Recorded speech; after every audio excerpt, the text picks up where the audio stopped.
What is up, AFC North football fans, and welcome into another edition of the AFC North Roundtable. Week 2 of the preseason is in the books, and we are just 2 weeks away from tomorrow night, from kickoff of the first game of the 2025 regular season. We've almost made it, but we have so much to talk about tonight in regard to what we saw in week 2 of the preseason, and of course, some breaking news this past week coming out of the AFC North. That's what we're breaking down tonight here on the AFC North Roundtable. Without further ado, let's bring in the fellas, Zay, Zim, Mark, and Sam, flexing on all of us live from beautiful Hawaii. Sam, Zim, actually, I should go to you, Zim. Zim, tell us what you said to Sam before we hopped on here, because you had a little bit of a prediction based on where he's at right now.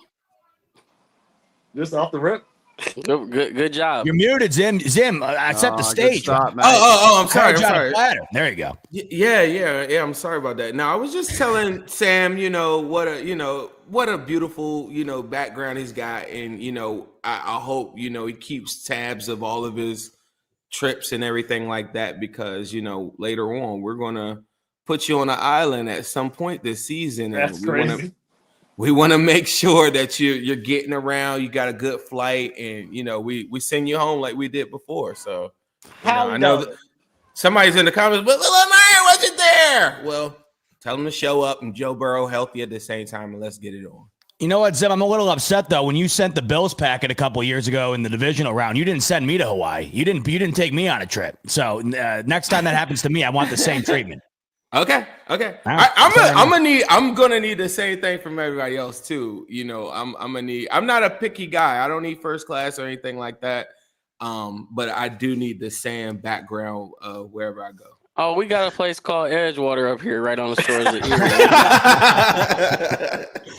Oh, man. Well, hey, guys, we got a ton to dive into tonight. We're going to talk about what we saw in preseason week 2. We're going to talk about the new starting quarterback for the Cleveland Browns. And speaking of quarterback, you're going to want to stick around, folks, because on this episode, we are going to be doing our AFC North QB hierarchy. All 4 of the fellas are going to be ranking their quarterbacks 1 through 4 in the division. I've done these rankings in 2 other roundtables, and both of them got feisty. And you know that nothing comes close to what this table brings when it comes to a good debate. So you're going to want to stick around for that. That's going to be later on in the show. But let's talk about the breaking news coming out of Cleveland. It's not necessarily breaking news because I think we saw this coming, but of course, everybody has been talking about the quarterback situation in Cleveland. Now we get to put that to rest, at least for a little while, as Joe Flacco is announced as the starting quarterback for the Cleveland Browns heading into the 2025 season. And like I mentioned, Zay, I think you knew this. All of the Browns fans knew this. Really, anybody following the NFL knew this. But now that it is official, what was the initial reaction? How are you feeling? And ultimately heading into the season, do you feel as though Joe Flacco is going to remain the starter? Is this just a approach to the season they're going to start with and see what happens? How are you reading it? How are you feeling about Joe Flacco officially being the starter for Cleveland? I thought we was going breaking news. Isaiah Bond, like, let's get it. You know that too. That's good call. You know what I mean? But no, I've been on the Joe Flacco train for quite some time now, so I've kind of already felt like this was the direction that they were going to go, especially when Myles Garrett came out and had that little, I have a feeling of who the quarterback's going to be. Like, it couldn't have been many choices, and he was the one that popped up to mind. But I think a lot of people have my opinion of, because I'm obviously team Flacco, but I'm also team Shador as well. When I make my case for Shador, I don't know if people think that I want this guy starting week 1, but that would be the dumbest thing ever. When I mentioned it last week, you just take a look at our schedule.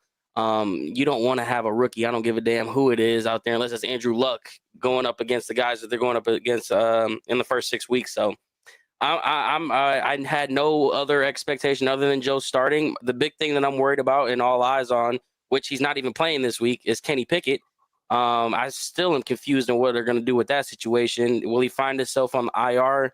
Are they just going to keep the 4 on the roster like they've hinted at throughout this entire season? Or are one of these back end guys going to get cut? I just don't see a world where Shador or Dillon gets cut. So that's why my eyes are on Kenny Pickett. But I'm ready. My fever's spiked, and it's time to get it going.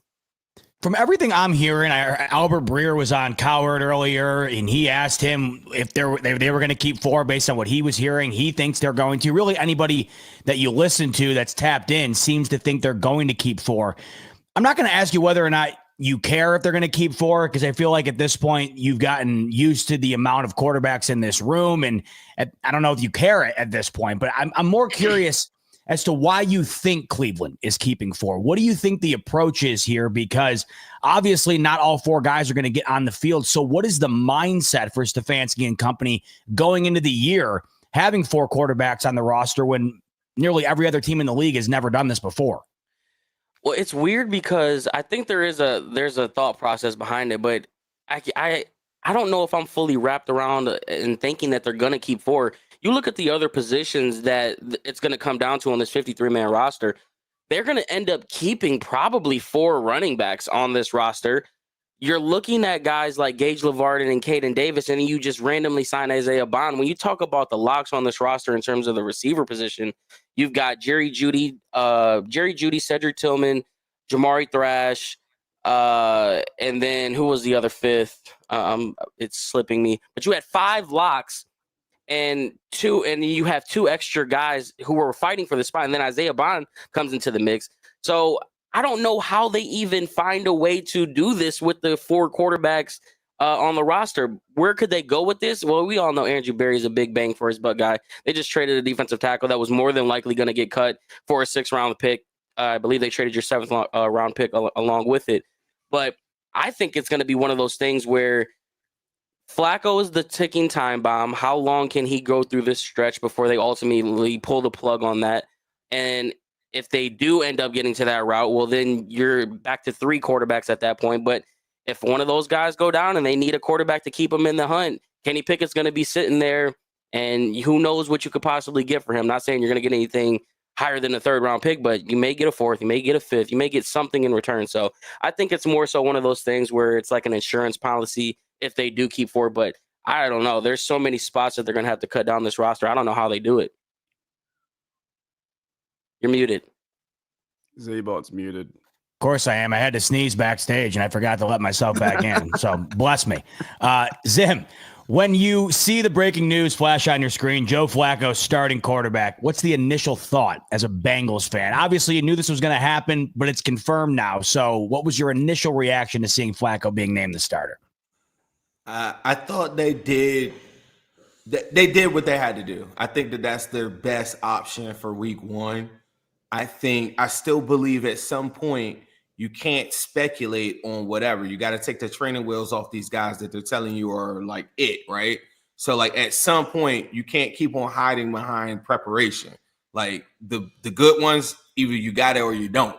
So you get out there and you play. But as it stands for week 1, I think Joe Flacco is probably their best option. Tons of experience. And we know that Joe Flacco he's not going to be scared to like throw it into certain windows. He's not going to be scared to run the offense. So I think that makes a lot of sense for them. How do you feel, Mark? Same way? Or are you thinking maybe they could have gone a different direction here, see what they got with these young guys? I think it's just old man Joe Flacco, mate, you know. But us old blokes got to stick together because I've got the oldest quarterback in the league with 41, Aaron Rodgers, and Chef Zay's got Joe Flacco, 40. Which is, to me, is quite it's crazy as well. And these blokes at the bottom have, you know, franchise quarterbacks. And Chef Zay keeps telling me that we're turning into the Browns, you know, day by day. Apparently, we're going to go 4-12, and you know, our list is building. But this is the best move for them. However, at some stage, they're going to play Sanders. We all know that's going to happen. If they keep him on the roster, the crowd's going to chant for him. The owners are going to fall into it somehow. If they're losing, winning, or whatever it is, they'll play Sanders. But Flacco was always going to get the start. I just didn't understand the idea around carrying 5 quarterbacks. Maybe it was just for the preseason. And we are still in the preseason. We're still got to figure that out until we start week 1. But I think Flacco gives them the best chance to win from the get-go, and just stability, man. You know what? Like Say said, don't chuck in your rookie quarterback Sanders straight away. At the next minute, it's toast, right? But he'd give them the best chance to win, and it is kind of funny at the moment. I've got Rodgers 41. He's got Chef say he's got Flacco 40. You know, and they are 2 Super Bowl champions right there. And these are the 2 blokes down the bottom. Nothing. You can win all your MVPs. Nothing. we have Super Bowl champions on our roster. Actually, Shay's got 2. He's got Kenny Pickett. Hey, Mark, do they have Medicare there in Australia? I don't know what Medicare is. Exactly. Well, there's something for old blokes. There's something for old blokes like the 2 quarterbacks you guys are running out there. You guys can buddy up and go get a Medicare package together, I'm sure. I'll have to Google that, whatever that is, you know. That's the AARP special, Mark, right there. It's the AARP quarterback. Not even sure what that even means either. What's AARP? That's basically what you. That's the insurance policy you're on once you're 60. I think that's what you get when you get AARP. 65. Yeah, we got like seniors insurance. Yeah. Below insurance. We'll be right. Sam, he'll be fine. He'll be fine. He'll be good. Dang, Sam, wait, you just teleported in the house. No kidding. I was thinking the same thing, by the way. Literally levitated inside. Walk over there? Yeah, I came inside.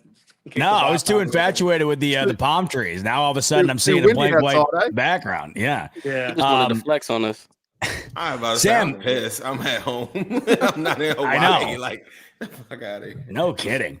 Sam, look, nobody knows Joe Flacco more than you. I mean, can you believe whether you care about him being the starting quarterback or not for the Browns? Is it just wild for you to see him yet again here get another starting role in 2025?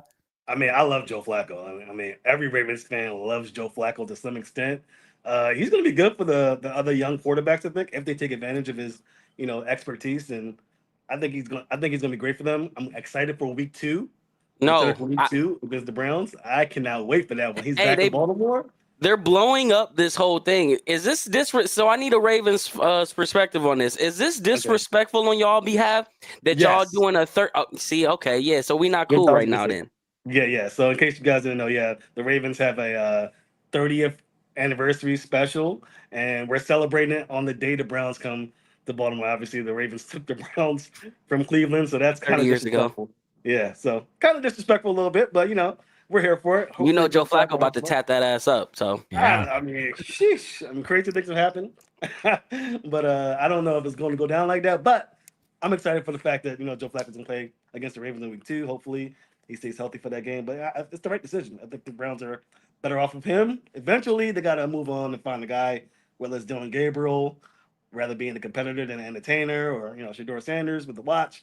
Whatever happens, I'm just excited for the notion. It's very exciting to be a Browns fan in some respect because, you don't know who your quarterback's going to be in the future, but the Browns are at least putting their best foot forward trying to find out who that is with 6 quarterbacks on the roster. So is the Ravens scheduling the 30th anniversary game against the Browns? Is that like the college equivalent of a homecoming game being scheduled against like Fresno State or whatever if you're Alabama? Is that kind of how you're framing it here? Is that how Ravens fans are looking at it?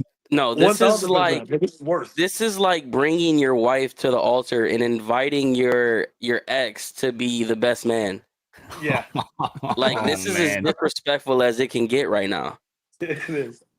You got to be fired up for that, though, Zay. I mean, Joe Flacco, man, he's got to be fired up for that. That's crazy. Listen, when I tell you that it's so weird how certain things play out for the Browns because we always try to sit here and predict certain things, but only the things that when it goes south, the crazy has to happen for good things to happen to the Browns. It makes the most sense ever for Joe Flacco to get this start. Number one, a lot of history, a lot of records could be broken. The Browns haven't been 2-0, I believe, since 96 or 95 or somewhere in that time. They haven't started the season up 2-0.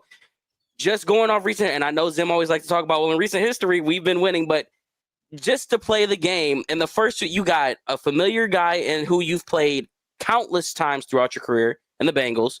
And then you're going to Baltimore, a place where you are probably the most comfortable at playing. It's the perfect story for Joe Flacco to start the season 2-0 and to spoil, 2 co-hosts on the bottom right here. You know what I'm saying? So I'm just saying that, like you said, crazier things have happened. You might win the first one versus the Bengals. I think you play them tough. So really, I'm just saying. Joe Flacco has a losing record against the Bengals. I don't give a damn, man. We played him like 20 something times too. Fellas, I'm already excited. You don't have to sell me anymore. I mean, my God, I was already stoked for the season. Now you guys are giving me even more fuel. We got Flacco coming back to Baltimore for the 30th anniversary in week 2.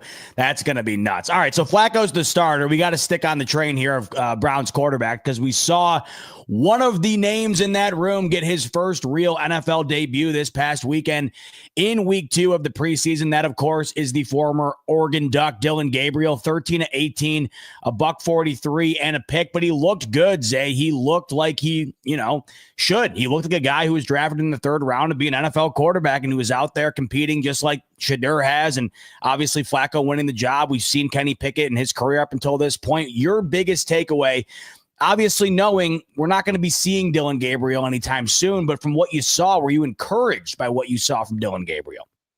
I think I came away with that more upset from anything because we didn't get to see him adjust in that 3rd quarter. The 1st quarter was as signature as Kevin Stefanski as you can get with Dillon Gabriel, and he was damn near flawless. Like, we were starting to put the cart before the horse a little bit, and as soon as that script went out the window, it was mayhem from the first play in the 2nd quarter. And you would want to see, especially knowing that you just saw Shedeur the week before get three quarters, 45 snaps, I believe.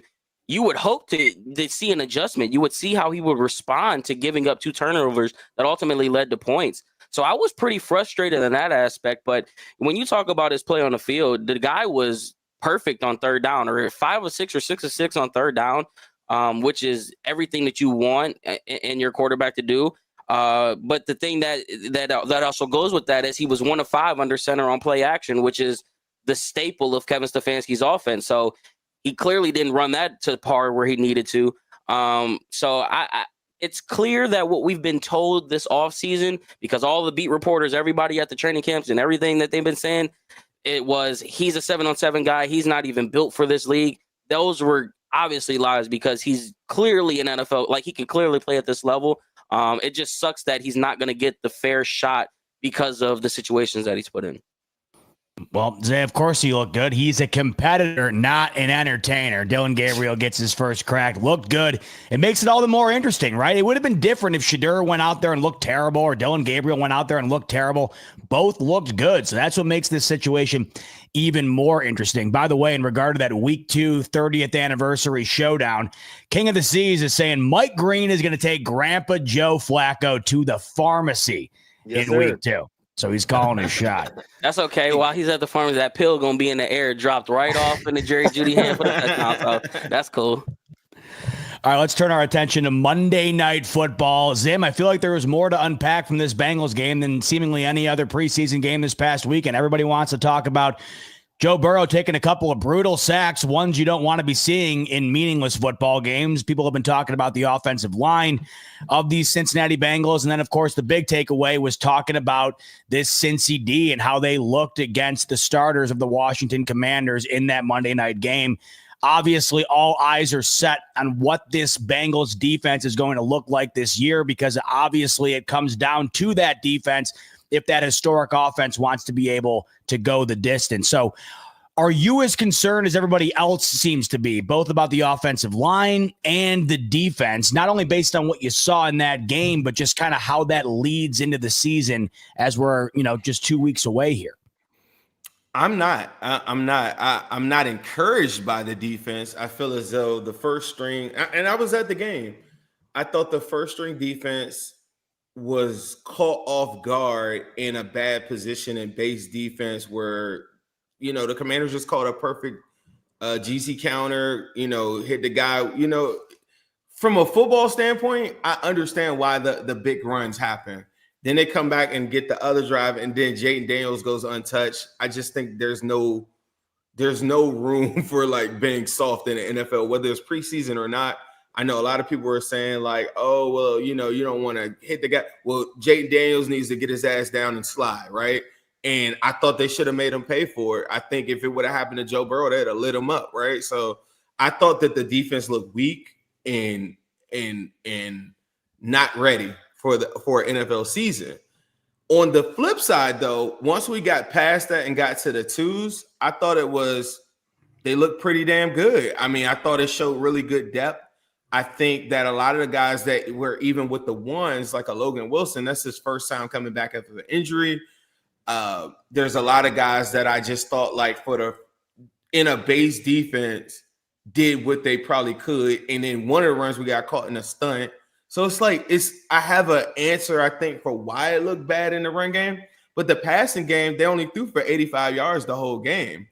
The Commanders did. And then after that, the Commanders only had 3 points in the second half. You could say, well, those were the backups and stuff. But if the Bengals would have got 40 put on them or 30-something put on them, you would have been like, oh, my God, they don't have any depth. I thought that they showed like they had pretty good depth. I thought they looked faster with the linebackers, Orrin Burke, that we just picked up from the Eagles. I thought they looked faster with Barrett Carter, who got an interception.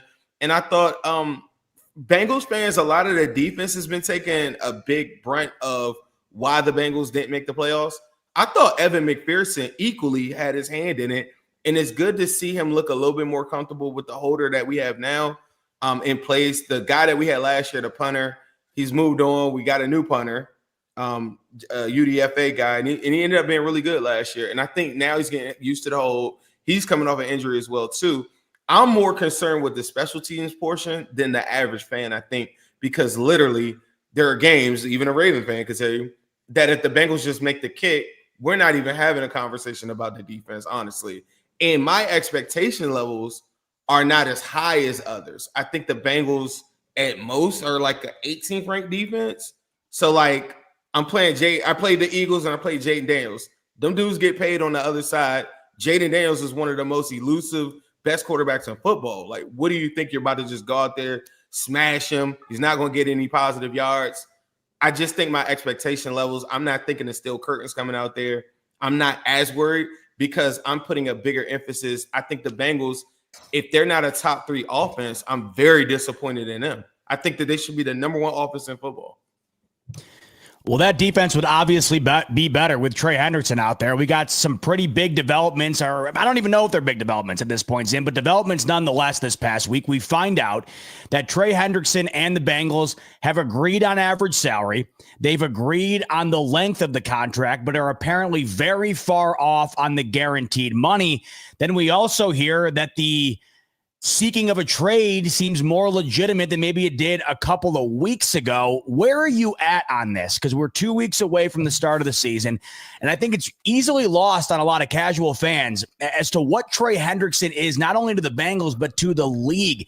His ability to not only sack the quarterback, but get in and around the quarterback on any given play.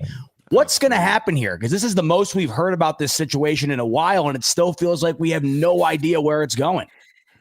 I still feel like it's getting done. Joe Burrow had comments right after the game where he said, look, this is generally where our top guys get signed. He talked about how Jamar got signed like right before or, in the conversation of it. He talked about how he got signed. Remember, he got signed like the week right before, like the week 1 game or something like that. Trey Hendrickson on the sideline was buddy, laughing it up, joking it up with Burrow the whole time. I just think that you can't have your cake and eat it too if you're Trey Hendrickson's agent and you're an opposition, another team fan.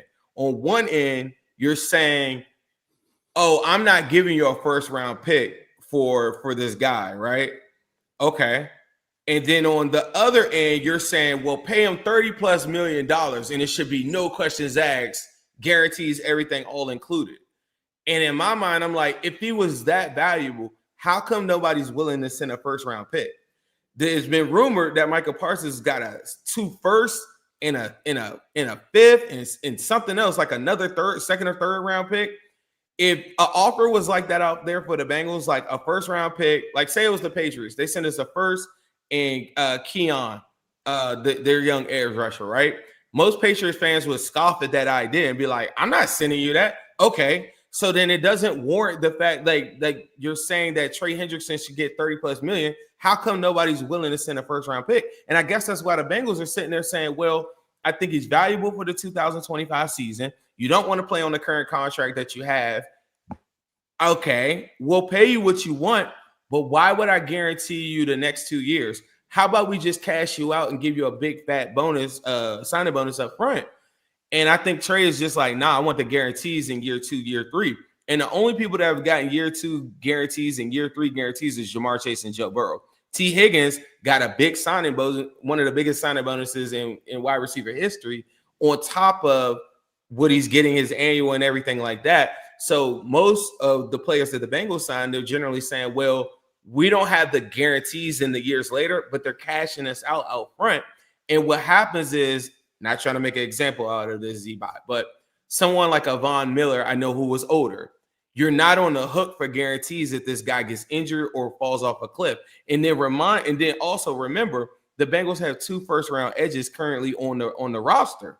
So, like, what if one of them pop off? I don't want to be on the hook paying this dude guarantees at 31, 32 years old, and I got a first-round guy that I'm going to have to pay. I got a Chase Brown coming up. One of these corners pop off this year. Like, there's an Andre Yoshivas around the corner if they choose to retain him. There's a lot of guys on the roster. If they have a really good season, it's going to be too hard to guarantee the monies later on for a trade. That's why they don't have a problem paying them $35, $40 million. Cool. We have over $30 million in cap space, but the guarantees tied to it is the disconnect. Real quick, you had mentioned the Joe Burrow comments. Did you read those as a shot at the organization based on how he answered it, saying we tend to get deals done closer to the start of the season? Did you read that as sort of a diss from Joe Burrow trying to get this thing in motion here? I feel like that was just Zim coping. Like, that was just me coping the same way. Me and Burrow, we're locked in. So him saying that is just his version of Zim who they coping. Like, yeah. I got a question for you, Zim. What if, let's just say, how much of an effect does Trey Henderson have on your defense in terms of where you guys are? So, like, basically, wouldn't you want to keep this guy on since your window of opportunity, let's just say the window of Super Bowl, like, is right now? Like, if anybody gonna go out there and get one, Joe Burrow is the perfect time to go strike right now. You just paid your guys. They're under contract for the next couple of years. Wouldn't you want to give your defense or give Joe Burrow the best opportunity? And losing Trey Henderson wouldn't be ideal for that situation. So how much of a needle mover is it on the scale in terms of if he's on the roster versus if he's not on the roster? What's the scenario he's not on the roster, though? Well, I'm just saying, because we're just playing the hypothetical if that deal doesn't get done in terms of the money that you're talking about. But what would be the scenario that he's not on the roster? He got traded? I'm assuming he got traded, yeah. Yeah, he's a Buffalo Bill. So if he's a Buffalo Bill, then you got to give me adequate compensation. That's a young player and a high draft pick. And if it's not that, I'm banging the phone on you. That's the key, because what we've heard is they want Like, a top tier defensive player, right? A first round pick, and then they got to pay the contract too. Yeah, and you got to pay the contract. That's the thing. Then think about that from a Bills perspective. Are you willing to give up a high draft pick, give a player like a young player? I can't think of nobody. Let's say it was Deion Walker or something like that. I don't know. A young player and a high pick, and you got to pay this dude $35 million, and he wants guarantees in year 2, year 3. There's probably only 1 or 2 teams that I think would even entertain that. And they're probably not a contending team like the Bills. It'd be like the Raiders, the Patriots, or the Panthers.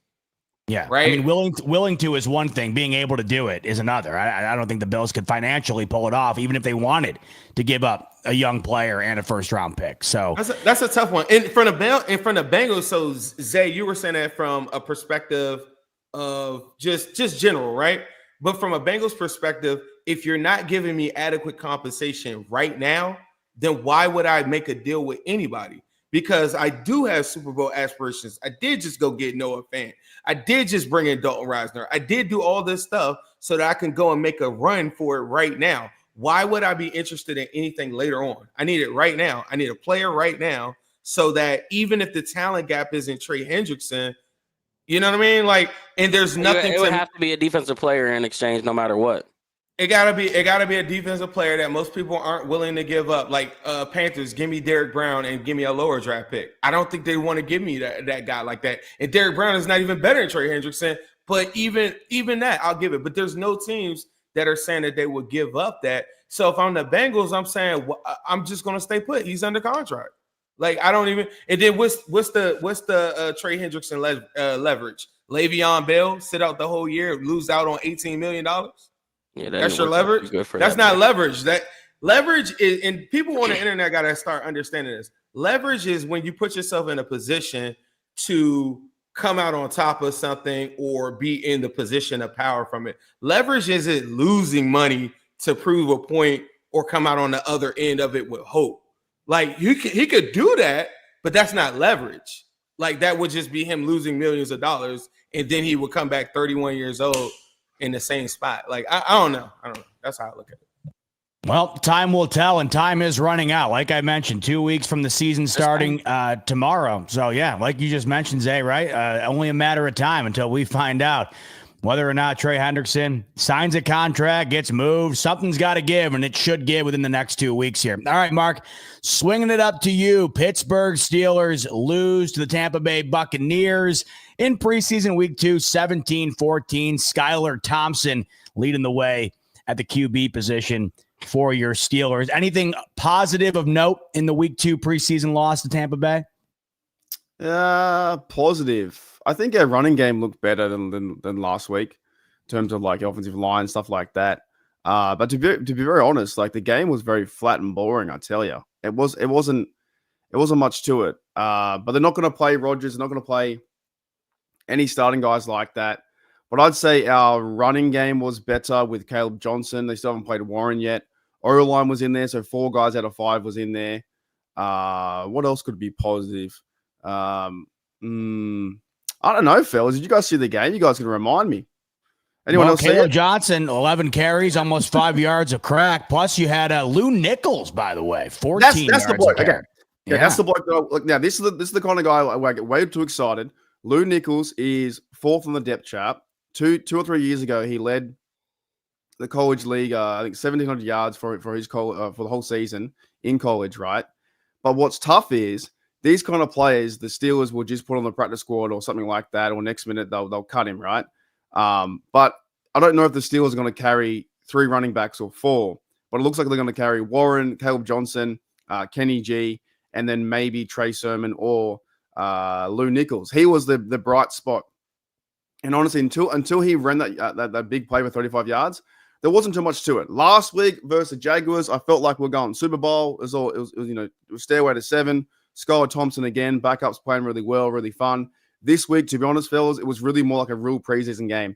Rudolph threw a pick. Thompson threw a pick when it bounced off McCutcheon's hands. The other bloke came in, Logan Woodside came in, and he didn't play too well. And then we lost the game by a field goal because Ben Souls, the former Pitt Panther, he missed a kick. We should have got that. It just wasn't that exciting. So I'm like, the more I know we're in football now, we love stuff like that. But to me, there's not too many storylines going on with anything besides Cameron Hayward contract situation.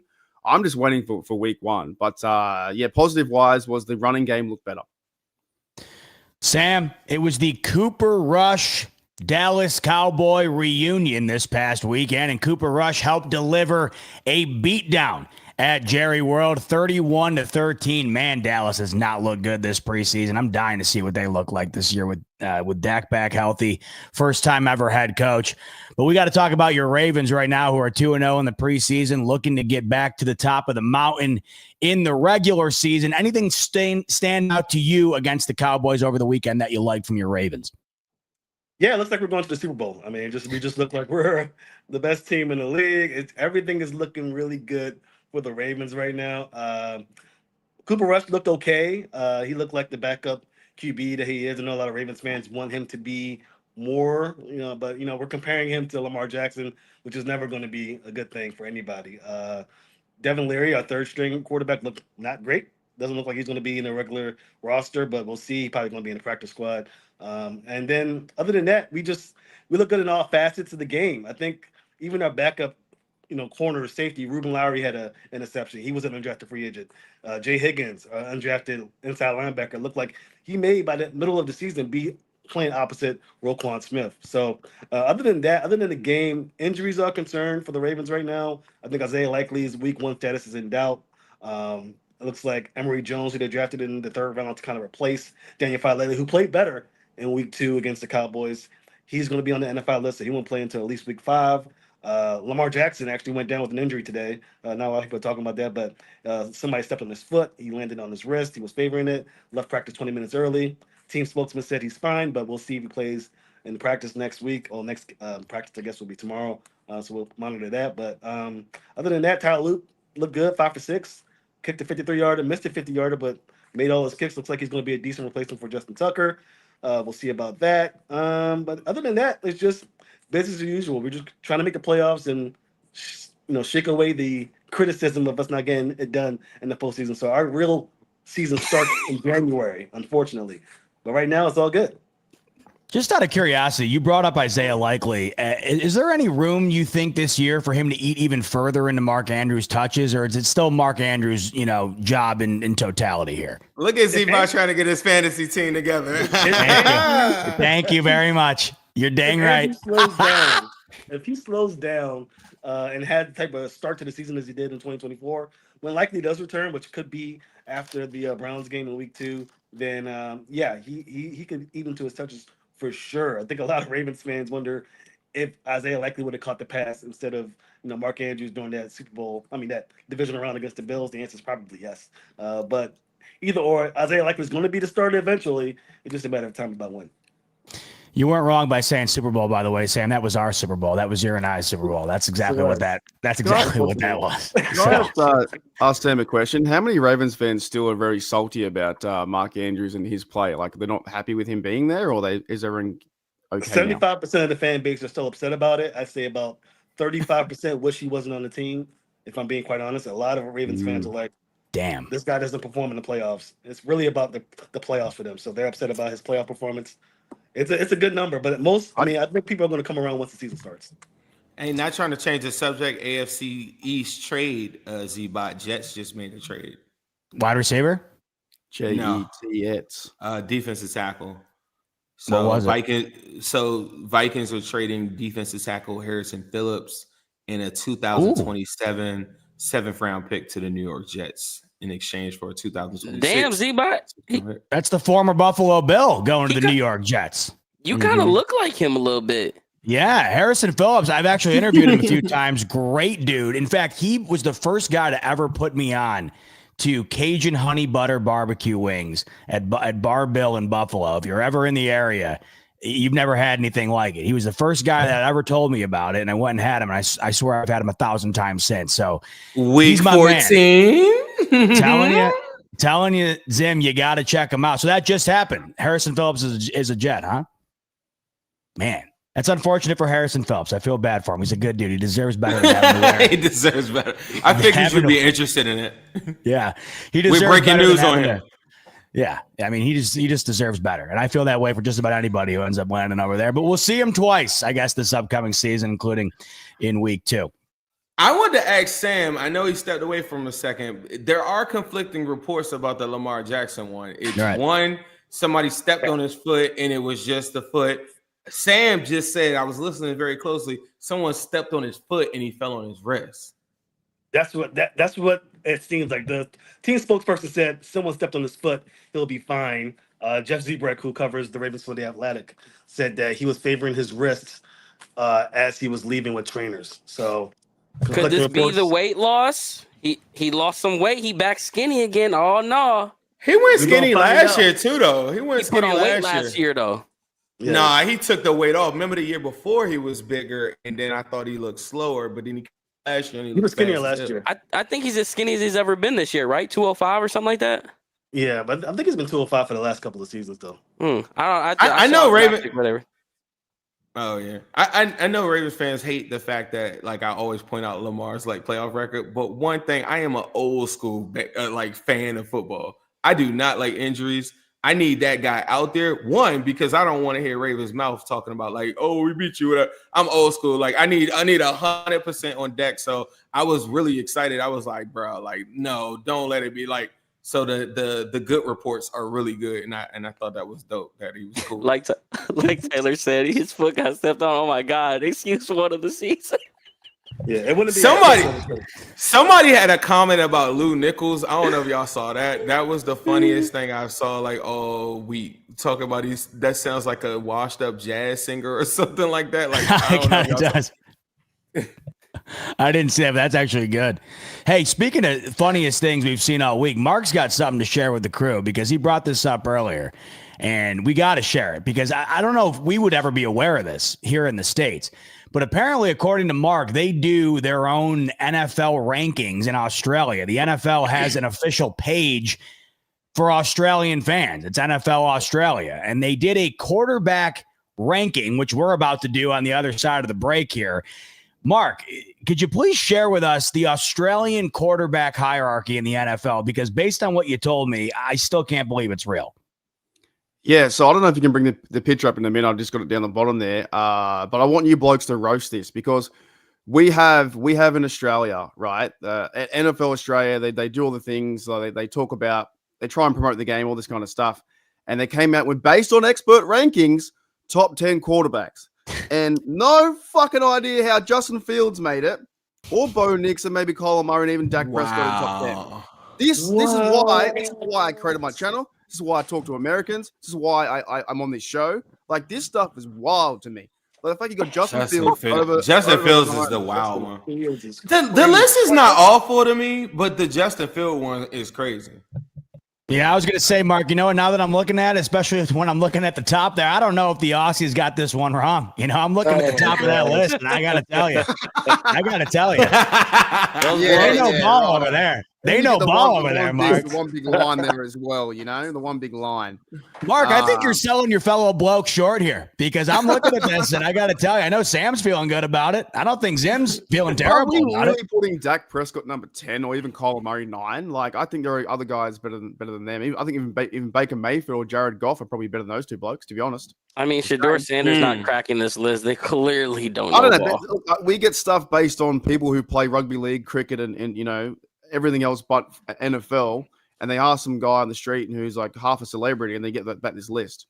I just think it's crazy. I feel like this list is based off of fantasy football. I'm not gonna lie, because you got to think Lamar, Jaden, and Hurts. Like I had my fantasy draft like 2 days ago, and I had my eye on them, and then Burrow was like right after they all got taken. I had to settle for Pat Mahomes, which is nasty. I know. You could be right because it does say that there's an F up the top there. You could be very right, maybe. Oh, it is right. Oh, you know what? Yeah, you're damn. I didn't even pick that up. I just see top 10 quarterbacks and I go after it. I'm like, that can't be right. Yeah, I think that fantasy wise, this does make sense because even Dak is like my backup, like my quarterback on the bench. I think he'll do good big numbers. Like. Yeah, I hope they aren't thinking this is a real top 10, but fantasy wise, that does make sense. I think it might be. Yeah, maybe I reacted too soon, but at the same time, the NFL just annoys me sometimes. At least. No, that was definitely fantasy because I was going to ask you, Mark, is Justin Fields like a pop star secretly over in Australia that we don't know about? But yeah, fantasy. He's got the wheels. That's why that helps in fantasy. So we'll see what Justin Fields has for the Jets. But speaking of quarterback rankings, we're about to do our own in just a second here. But before we do, got to tell you about my friends over at RotoWire. We're talking about fantasy football. And if you're going to be playing fantasy this year, you need to utilize RotoWire. If you go to the fantasy tab here under NFL, they have everything you could possibly think of. All of these different tools, including a draft kit, draft assistant, the best mock draft simulator in the game, by the way. Just a litany of stuff. And they also have stats you'd never even think of. Strength of opponent for each individual position, so you know exactly who you're going against, not just in terms of the team and their strength overall, but say a team's really bad against the run or really bad against tight ends. You can find out all of those specific stats right on RotoWire. Tons of tools. Make sure to utilize them with those fantasy drafts coming around the corner here. Use the promo code RTS. The link is in the description below. RTS is the promo code on RotoWire that gets you a 15% off discount on a premium subscription. Also, by the way, if you want to get in on conversations like the one we are about to have, make sure to become a Patreon member before the season starts.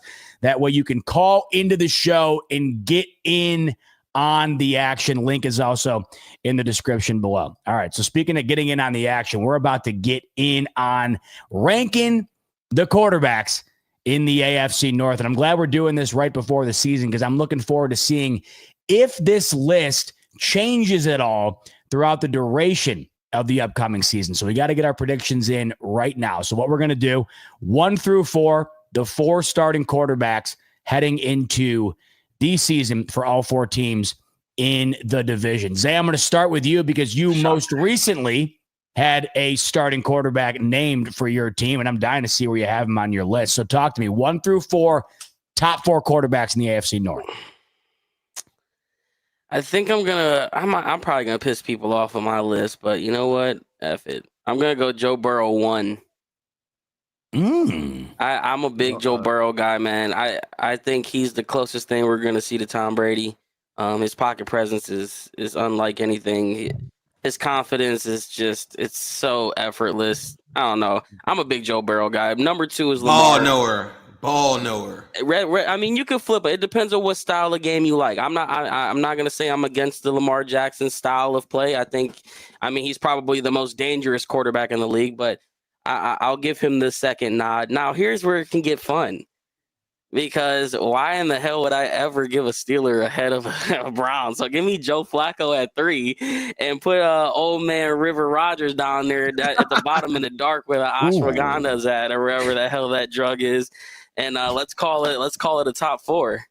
So you got Joe Burrow, Lamar, Daddy Flacco, and ashwagandha Rogers in the basement. Yes, sir. Man. It's kind of funny when you put it that way. You got the 2 40-year-olds battling at the bottom, and you got the 2 Hall of Fame-bound players at the top battling for 1 and 2. It's kind of crazy when you look at it through that lens. Say, I got to put you on the spot, though. Why is Joe Flacco heading into 2025 a better quarterback than Aaron Rodgers?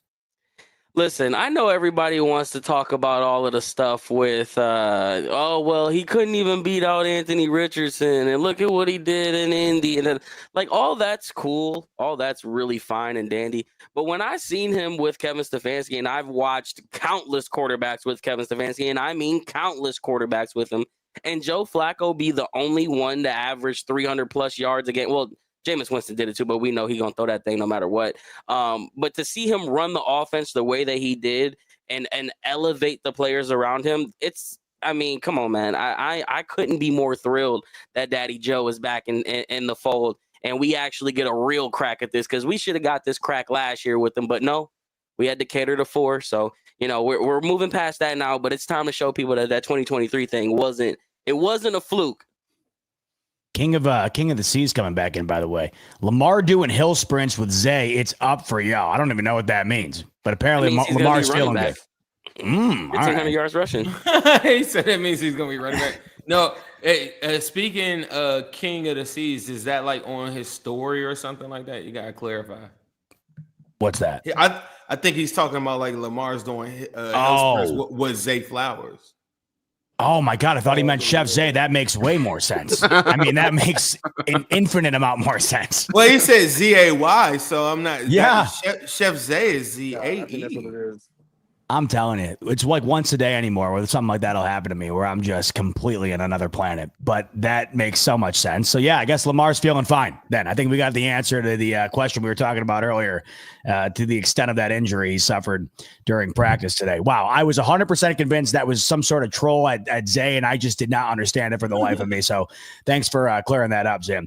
All right. Mark, I don't know. No, you got to be right. If it's not that, then I don't know what it is. No, King of the Seas is clarifying for us, by the way. Zay did an interview with the Ravens today. It's okay. So, yeah, apologies, King of the Seas. Thank you, Zim. My brain is somewhere else, clearly. Mark, we just heard Zay put your main man Rodgers in the basement. So I got to go to you now and let you defend yourself, or allow you to have the same sentiment. Talk to me. 1 through 4 top quarterbacks in the AFC North. To be fair, 4 months ago, I was putting Rodgers in the basement as well. I was calling old man Rodgers, he's washed, all this kind of stuff. But day by day, I'm turning around. I'm going to buy that jersey very soon. I'm going to get that Rodgers jersey. Browns written all over it. Browns written all over it. Nah, I'm getting it, mate. So, look, I'll go the other way. My 4 is obviously Joe Flacco, because the Browns suck, right? But Joe Flacco is a very, very talented quarterback, but I'm not going to choose. This is the same storyline. It's me and Zay right here versus Zim and Sam down the bottom. Exactly the same. 2 older bloke quarterbacks who are Super Bowl champions versus the other 2 who are Hall of Famers and have all the MVPs, but can't win one. Oh, sorry, I had to put that out there. Just can't win one. They just haven't won one yet in 7, 8, 9 years. Anyways, Joe, his name Flacco will be 4, Rodgers 3, because they got they're the older blokes. And this is where it will surprise you. I think I'm going to go Burrow 2 and Lamar Jackson 1.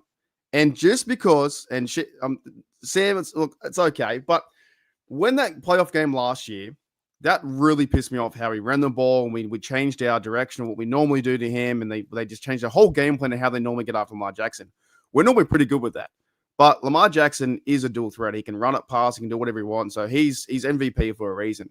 So until that changes, well, it just changed last year, by the way, Mark. Sorry, I had to break it to you. It changed last year. For what? He was MVP? No, you said he was the MVP, and you said until that changes. And I said, unfortunately, it did change a season. Who won last year?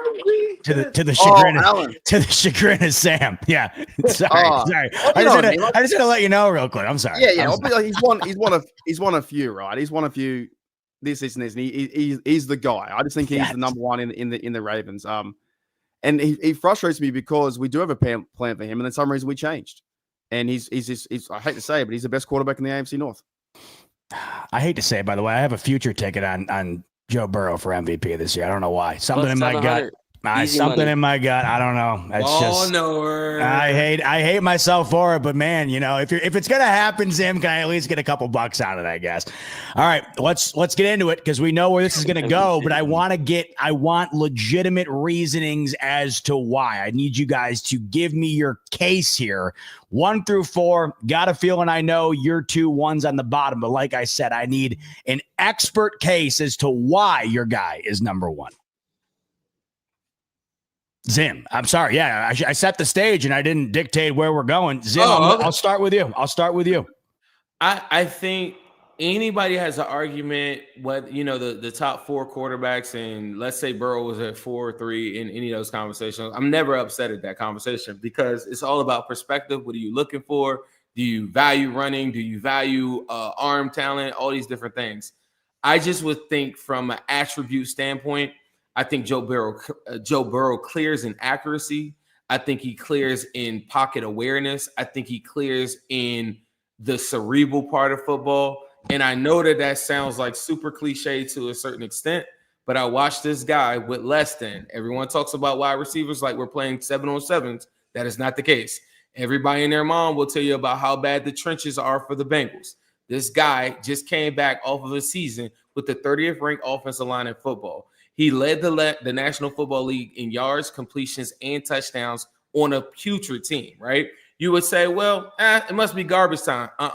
Joe Burrow was the best performing quarterback in 1-score games in all of football. Joe Burrow was in more 1-score football games than anybody in football. Joe Burrow led the entire National Football League in total yards.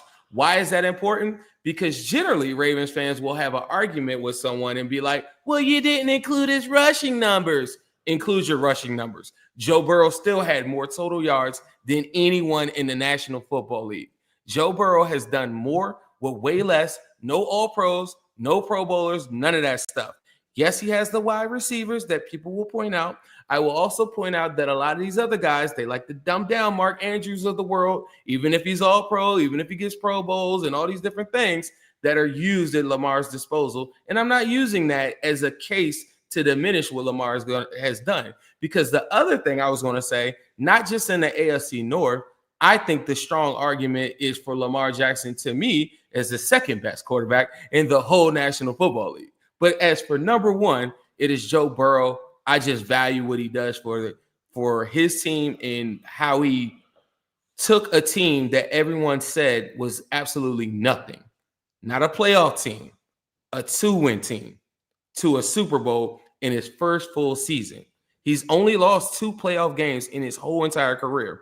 One was a walk-off field goal that we were hosed at on the road, Kansas City, and the other one was a Super Bowl where he lost by 3 points as well, where he got his knee snapped with a PCL injury, finished out the game, and still only lost by 3 while we were playing at the Rams' home field. Joe Burrow has been everything and then some since he came from college, where he was a champion there as well. So you got him at 1. You got Lamar at 2. And I like the way you painted that, by the way, because you did give a good reasoning behind why Lamar's not only number 2 in the North, but you said number 2 in the league. Now I need to get your answer on the AARP Bowl here, Zim, right? We got Flacco versus Rodgers. Who's 3? Who's 4? Oh, I forgot about those bumps. Yeah, Flacco number 3 and Rodgers at 4. Oh no! I'm tripping. No, you're right. Roger, Clip it. Hey Zay, I was disappointed you didn't throw Shador in there. I just knew that was a perfect opportunity to say Shador at 3 or something like that. But I'm gonna go Rodgers for the history, what he's accomplished. I think has been equally. I mean, Flacco's got a strong case there too. But I'm gonna go Rodgers. I think he has a little bit more left in the tank, and then Flacco at 4. Flacco has arguably the greatest Super Bowl run in the history of Super Bowls. We got to put respect on that. What is it, like 18 touchdowns, 0 interceptions, or something crazy like that? Something stupid like that. Sam, we just got a soliloquy from Zim as to why Joe Burrow number 1. I'm gonna need the rebuttal. Why is Lamar number 1? And then I need your answer on that retirement bowl between Flacco and Rodgers. I am not going to go off on a tangent like Zim did. Very well said. You guys know I think Burrow is the number 2 quarterback in all of football as well. I just like Burrow.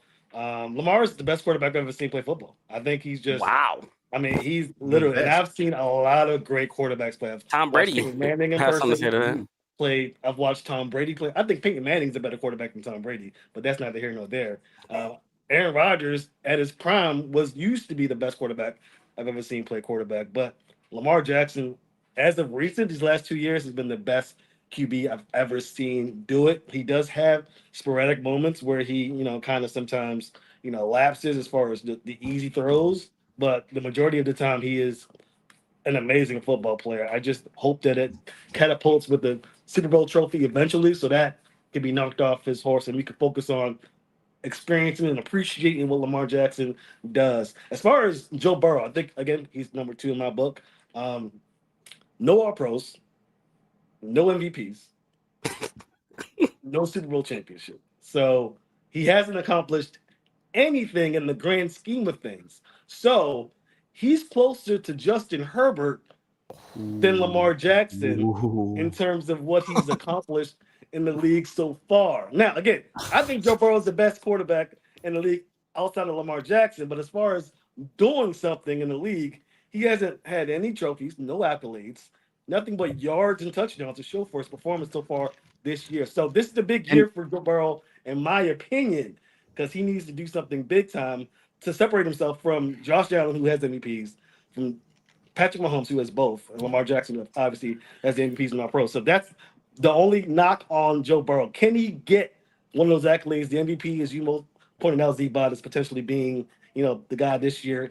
That will put him, I think, in conversation to potentially lap over Lamar Jackson, objectively speaking. But right now, I think it's still Lamar 1, Joe Burrow 2. I'd put Aaron Rodgers at 3 because I think that eventually Joe Flacco's going to lose his job to one of the other guys. But, right now it's Lamar Jackson until proven otherwise. And right now, Joe Burrow hasn't proven it. Right. And he lost the Super Bowl, too. He lost the Super Bowl. Yeah, he went to the Super Bowl and lost it. But you got to get to one to even but he lost be able it. to. He's 0-1. You got to get there. So, like, if I don't get there, then it's easy for me to say, I didn't. Also, I just want to say, Sam, I know it's been a while, over a decade, but you do know that they do give you this trophy. It's called a Lamar. Have you heard of that trophy before? Lamar Hunt Trophy? Yeah, I've heard about it. Lamar Hunt Trophy. So you said Burrow had no trophy. And before anybody chimes in and talks about runner-up and all this other stuff like that, that is an actual trophy that you get for winning an AFC conference. And if you don't, cool. But let me ask you this. Can Lamar hang that banner up? No, he can't. Not yet. So I got a question for you too. I think that's relevant.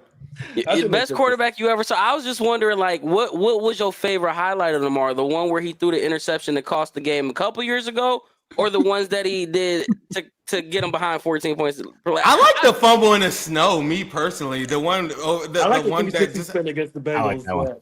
I was just wondering because regular season game. It was a regular season game. Yeah. I like those playoff ones. I mean, the interception and then the fumble, and then Mark Andrews being the scapegoat. Like, it's beautiful. It's like it's poetry. You can't paint a better picture. I thought Sam was going to immediately say 2021, Teron Johnson. to the house in the end zone. I know that was Sam's favorite. I know it was. Thank you, Z. Thank you for that, Z. I appreciate it. I got to give you guys credit. That was a very diplomatic debate. Nobody got too heated. I love it. Yeah, Sam, there's respect there. Respect for sure, right? I know. I like how you guys both, you both think the other quarterback is number 2 in the league, right? It's just a matter of having to defend your guy. I like the rebuttal, by the way, Sam, because I think the Lamar Hunt Trophy, it's still something. I mean, you still won the best conference in the sport. I even forget about that at times. I wouldn't even bring it up, but you know how it's relevant. All the people that are in the comments or anybody that's out there that's saying, well, you didn't go to the playoffs, right? You're telling me that the playoffs matter, and you're bragging about just going to the playoffs. So think about it. Like, how about people winning the actual games in the playoffs? That should matter too. Or you should never bring up the playoffs then, if it's like that. King of the Seas, he doesn't understand why you're bringing the playoffs up. He's right up on that. Because if you're saying that the Bengals didn't make the playoffs, mind you, like I said, Joe Burrow was hurt in 2023, right? I've never seen anyone come online and brag that the Ravens didn't make the playoffs in 2021 when Lamar Jackson was hurt. I find it eerily strange that people go out of their way to be like, oh, yeah, the Bengals missed the playoffs, and then leave out the part that Joe Burrow was hurt in 2023. And then this past year, no excuses, they just lost. But if you're saying that the playoffs, making the playoffs is a bragging point, then equally winning games in the playoffs should matter too. And winning on the road against the Kansas City Chiefs down 21-3 wasn't given to Joe Burrow. He had to go take it. At the end of the day, I just hope one of us goes and takes it this year, fellas. Somebody's got to go and take it. Why not us? We got the 3 in here, and maybe we got the 5 in here if Aaron Rodgers and Daddy Flacco got something to say about it. But we just locked in our hierarchy. There it is.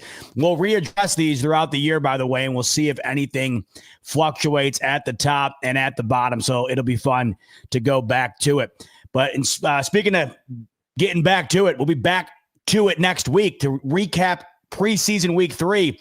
And then it's on, fellas. It's on. We are off to the races.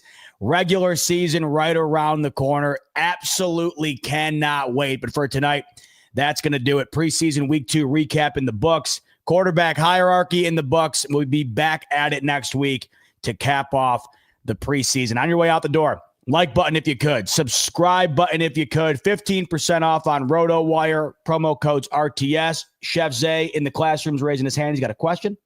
Yeah, I just need everybody in chat to wish our good man Sam happy birthday. His birthday tomorrow. Happy birthday, Show him Sam. some love, man. Happy birthday to you, Enjoy big dog. Hawaii, mate. Happy birthday. And if you were worried that Sam wasn't going to have a happy birthday, like you just said, he is in Hawaii. So I got to imagine, Sam, it's going to be a killer birthday. Enjoy it, my man. That's going to be awesome. That's a hell of a flight, bro. How many hours is that, Sam? 7 hours from Vegas, right? Where I'm at. So Okay. imagine That's not as bad as I thought. What's I going thought to go you to were Australia, mate? It's 15 hours from Australia to fucking LA. I'm down. Let's do an That's episode there. insane. Yeah. That's insane, bro. Just hop over and see Mark when you're done. Make a whole month out of it. Why not? Let's do it. I feel like, can I say this? Yeah. People, when the video is over, people chime in, write in the comments why you hate our picks. Make sure you keep that active. But also, I think that the AFC North is the best show on the Roundtable Sports. I think that we should do a bet where we get a chance. If these guys lose and these blokes go out, I need to see Sam in a Burrow jersey. I need to see Zay in a Burrow jersey, and vice versa. If the Browns were to take me out and sweep us or something like that, then I need to put on a Shador jersey or something. I'm actually down for that. So chime in the comments. I know that people would love to see me in a purple shipping, jersey. I'll do it because shipping over here is like fucking $90. You're a tricky fella. You're a tricky bloke. But I think that the fans need to dictate. Like, we need some type of jersey bet here. I know Zay's got a million jerseys over there, so we need to figure out something for that because I need to see Sam in a Bengals jersey ASAP. Let's make it happen. Let us know in the comments when we're done here, the main YouTube comments. What bet do you want to see throughout the season? And whatever winds up getting the most traction, within reason, by the way, don't take my words literally here, but whatever gets the most traction, we'll run with it. We'll see what happens. That's a great idea. On the NFC West roundtable that I do, they have a bet in place Week 1, it is Niners and the Seahawks. Loser has to wear the opposing team's hat, and they have to buy the hat. So not only do you have to wear it, but you got to buy it, so it hits twice. So I love that. We'll do something similar. It's a great idea, Zim. So let us know in the comments what you'd like to see. All right, that's going to do it for us here on the AFC North Roundtable. For Zay, Mark, birthday boy Sam, and Zim, I'm your host, Z-Bot. Thanks so much, as always, for tuning into the AFC North Roundtable, and we'll see you on the next one.